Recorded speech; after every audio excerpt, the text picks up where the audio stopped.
Hi, I'm Jon Levey with Peter Bodo for Tennis.com's U.S. Open Report.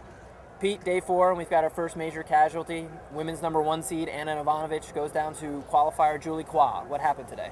Well, I guess Julie Qua, or Julie Coyne, as her name is spelled in Anglo, is coin of the realm these days at the U.S. Open. But, you know, sometimes it takes a real upset to kick a tournament off and really get people fired up and get the buzz going about a tournament. This could have been it. Ivanovic didn't look great in her earlier matches. She looked like she was a little bit tentative. But, you know, she took out the #1 player now, and it's a free-for-all, anybody's tournament. Pete, a lot was made before the tournament that on the men's side, the U.S. doesn't have a great chance, but you had 9 guys get to the second round. Today, Mardy Fish and James Blake both won to get to the third round. How'd you think of their play? Well, those two guys are clearly leading the American parade along with Andy Roddick. James Blake had Steve Darcis was well in control of the match. Darcis retired.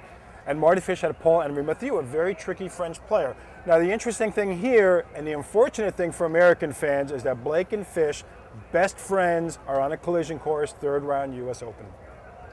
Doesn't always happen, but sometimes we get it right. And when we previewed the Andy Murray-Michael Lodra match as the match of the day, it turned out to be a barn burner. Murray took it in 4 sets. What'd you see out there? Well, aren't we the man, huh? Well, you know, it was, you know, the match actually lived up to its expectations. There were people lined up for that match 20 minutes before it started on the grandstand, and he couldn't get in.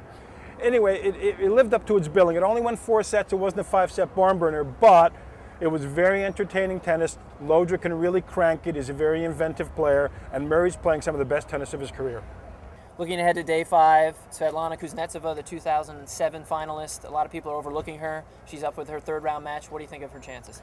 Well, you know, it's not like Svetlana hasn't set it up so that people would overlook her. She's a very inconsistent performer. She's capable of popping up. She tends to pop up and win tournaments when nobody's expecting it. Then when the pressure's on, she doesn't quite get the job done. However, with the state of the women's draw now, it really is a wide open field because Kuznetsova could really do a lot of damage. At night, we get another look at Andy Roddick, his second round match on Ash. He's playing Ernest Gulbis. Well, yeah, it's a very interesting matchup. You could sort of say that the chickens are coming home to roost for Andy because, you know, he had Fabrice Santoro, a fairly lightweight player, in his first match. Now he's got a guy who's big, physical, in some of the same ways that he is. And the interesting thing here to me is if Roddick can get close to the way Gulbis hits his ground strokes and Gulbis can approach what Roddick does with his serve, you could have a very tight, tough match.